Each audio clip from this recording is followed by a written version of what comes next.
Universitas Siber Asia, universitas swasta berbasis full on. Assalamualaikum warahmatullahi wabarakatuh. Perkenalkan, nama saya Robi Chandra dari Fakultas Studi Manajemen kelas MJ204. Bersama ini saya akan menjawab dan mempresentasikan atas permasalahan atau soal yang ada di studi pasar dan lembaga keuangan, yaitu dengan judul OJK mendukung peningkatan peran serta sektor jasa keuangan selama 2002 dan perkuat daya tahan serta integritas tahun 2023. Pertama, jelaskan secara singkat bagaimana kondisi pasar modal di Indonesia berdasarkan infografis tersebut. Berdasarkan dari infografis tersebut, yaitu jumlah investor pasar modal mencapai 10,31 juta pada tahun 2022. Jumlah investor di pasar modal ini mengalami lonjakan signifikan pada tahun 2022 mencapai 10,31 juta. Hal ini menunjukkan minat yang tinggi dari masyarakat untuk berinvestasi di pasar modal. Kedua, emiten baru tertinggi pada tanggal 30 Desember 2022 dengan terdapat 71 emiten baru yang terdapat di Bursa Efek. Jumlah emiten baru yang tinggi menunjukkan pertumbuhan dan perkembangan yang positif di sektor pasar modal. Kinerja indeks harga saham gabungan atau IHSG mencatat kenaikan sebesar 4,09% pada tahun 2022 dengan nilai 6.850,62 pada tanggal 30 Desember 2022. Kinerja positif ini menunjukkan perkembangan yang baik di pasar saham. Selanjutnya, nilai penghimpunan dana. Nilai penghimpunan dana di pasar modal juga mengalami peningkatan yang signifikan. Pada tanggal 25 Oktober 2022, nilai penghimpunan dana mencapai 190,89 triliun, kemudian naik menjadi 226,49 triliun pada tanggal 30 November 2022 dan mencapai 267,73 triliun pada 30 Desember 2022. Peningkatan ini mencerminkan minat yang tinggi dari investor untuk berinvestasi di pasar modal. Nilai NAB reksadana juga mengalami kenaikan yang positif. Pada tanggal 25 Oktober 2022, nilai RAB reksadana mencapai 524,61 triliun. Kemudian menurun sedikit menjadi 512,17 triliun pada 30 November 2022 dan mencapai 504,62 triliun pada tanggal 30 Desember 2022. Peningkatan nilai AB ini menunjukkan pertumbuhan investasi yang menguntungkan bagi pemegang reksadana. Kedua, jelaskan secara keseluruhan bagaimana kondisi perbankan di Indonesia berdasarkan infografis tersebut. Kredit perbankan, dana pihak ketiga, dan rasio kinerjanya. Pertumbuhan kredit perbankan pada tahun November 2022 tumbuh sebesar 11,16% year on year. Hal ini mengalami peningkatan dari bulan sebelumnya dengan data September 2022 senilai 6.275 triliun, Oktober 2022 senilai 6.334 triliun, dan November 2022 senilai 6.340 triliun. Kredit yang diberikan oleh perbankan mengalami pertumbuhan yang dibandingkan dengan tahun sebelumnya. Pertumbuhan ini mencerminkan adanya permintaan kredit yang meningkat dari berbagai sektor ekonomi. Dana pihak ketiga tumbuh, dan yang dihimpun dari pihak ketiga, nasabah dan lembaga lain mengalami pertumbuhan sebesar 8,78% dibanding dengan periode sebelumnya. Pertumbuhan nilai dana pihak ketiga ini didorong oleh peningkatan tabungan dan deposito. Dana pihak ketiga pada September 2022 sebesar 7.640 triliun, Oktober 2022 sebesar 7.927 triliun, dan November 2022 sebesar 7.970 triliun.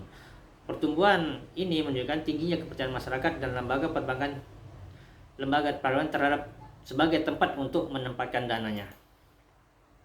Dari infografis tersebut dapat disimpulkan seperti ini, yaitu dana pihak ketiga tumbuh 8,78% year on year menjadi 7.974 miliar. Pinjaman pihak bank, pinjaman non-tunai nilai nominal meningkat sebesar 13,96 triliun menjadi 6.347,5 triliun, dan pinjaman restrukturisasi pasca COVID-19 berjalan positif mencatat penurunan dari 13,2 triliun menjadi 49,80 triliun. 3. Jelaskan secara keseluruhan bagaimana kondisi industri keuangan non-bank di Indonesia berdasarkan infografis tersebut. Beberapa indikator kinerja produksi industri keuangan non-bank tetap tumbuh, di antaranya akumulasi pendapatan premi sektor asuransi, outstanding piutang pembiayaan, aset dana pensiun, dan outstanding pembiayaan fintech peer-to-peer P2P lending. Keempat, uraikan secara singkat kebijakan OJK di sektor jasa keuangan pada tahun 2022. Pertama, OJK memiliki kebijakan mitigasi pengingkatan risiko eksternal terhadap stabilitas sektor jasa keuangan. Kedua, OJK membuat kebijakan mendukung pemulihan perekonomian nasional. Ketiga, penguatan infrastruktur sektor jasa keuangan. Keempat, penguatan pengawasan serta integritas pasar dan sektor keuangan. Kelima, peningkatan literasi dan inklusi keuangan serta penguatan perlindungan terhadap konsumen. 6. Upaya enforcement atau penegakan hukum. Ketujuh, peningkatan governance di sektor keuangan. 8. Dukungan terhadap inovasi keuangan digital. 5. Bagaimana program edukasi dan perlindungan konsumen 2022? Berikan opini. Mengenai program edukasi dan perlindungan konsumen yang dilakukan OJK pada tahun 2022 menunjukkan komitmen yang kuat dalam memberikan pemahaman keuangan yang lebih baik kepada masyarakat. Beberapa program dan edukasi yang dilakukan OJK adalah: pertama, jangkauan program edukasi. OJK telah berhasil mencapai jumlah peserta yang signifikan dengan melaksanakan berbagai program edukasi baik secara tatap muka maupun daring dalam jumlah 9,1 juta peserta. Terdapat berbagai program seperti konten online, talkshow radio, kegiatan Sapa Ramadan, serta literasi keuangan dan investasi. Hal ini menunjukkan upaya OJK untuk menghadirkan edukasi keuangan yang mudah diakses oleh berbagai kalangan. Inklusi keuangan.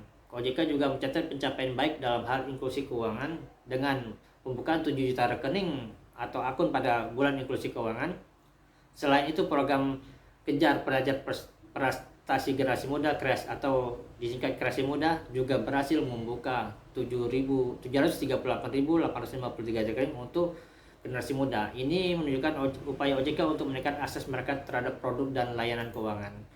Selanjutnya, ketiga, proses akses keuangan daerah. OJK juga melaksanakan program tim percepatan akses keuangan daerah dengan mencatat 1.360 program kerja. Program kerja ini menyangkut berbagai inisiatif seperti kredit, pembiayaan, rebalan returner, satu kredit satu pelajar, dan simpanan mahasiswa dan pemuda (SIMUDA).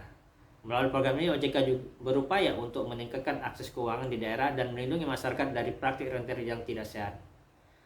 Keempat, pengaduan dan pengawasan OJK. OJK saat ini mencatat adanya 14.764 pengaduan terkait sektor jasa keuangan yang meliputi perbankan, pasar modal, IKNB atau lembaga keuangan non-bank, dan hal ini menunjukkan peran OJK dalam melindungi konsumen dan merespon adanya pelanggaran atau ketidakpatuhan di sektor jasa keuangan. Selanjutnya, kelima, pengawasan iklan. OJK juga melakukan pengawasan terhadap iklan di sektor keuangan jasa keuangan. Dalam periode Januari hingga September 2022, OJK memantau 17.960 iklan dan menemukan 426 iklan yang melanggar ketentuan. Tindakan pembinaannya dan penghentian penjatuhan materi iklan yang dilakukan OJK menunjukkan komitmen yang untuk menjaga kepatuhan dan melindungi konsumen dari iklan yang menyesatkan atau tidak sesuai dengan ketentuan. Opini saya terhadap program edukasi dan perlindungan konsumen yang dilakukan oleh OJK pada tahun 2022 telah menunjukkan komitmen yang kuat dan memberikan pemahaman keuangan yang lebih baik kepada masyarakat. Dengan mencapai jumlah peserta yang signifikan melalui berbagai program edukasi, OJK juga berhasil meningkatkan inklusi keuangan dengan pembukaan jutaan rekening atau akun serta meluncurkan program khusus untuk generasi muda. Selain itu, OJK juga aktif dalam melindungi konsumen dengan menindaklanjuti pengaduan terkait sektor jasa keuangan dan melakukan pengawasan terhadap iklan yang melanggar ketentuan. Hal ini menunjukkan peran OJK dalam memastikan akses yang lebih baik, perlindungan, dan kesadaran konsumen terhadap produk dan layanan keuangan. Keenam, bagaimana kebijakan OJK di sektor jasa keuangan tahun 2022? Berikan opini. Pada tahun 2022, OJK mengambil beberapa kebijakan dan langkah strategis untuk menjaga stabilitas sektor jasa keuangan, memperkuat ketahanan industri keuangan, serta mendukung pemulihan ekonomi nasional.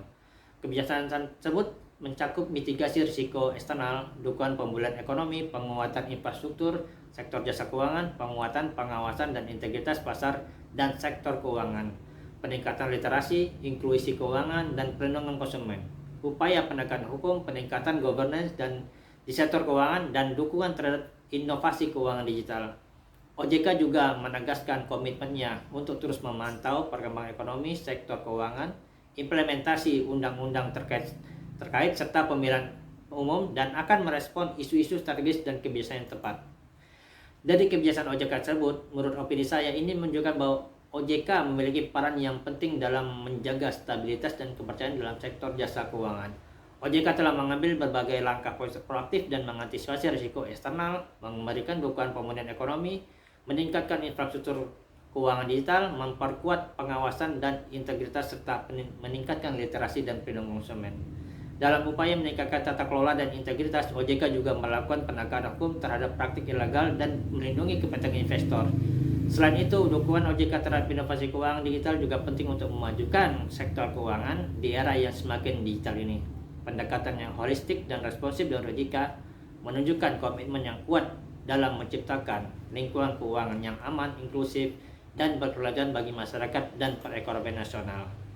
Terima kasih. Sekian presentasi dari materi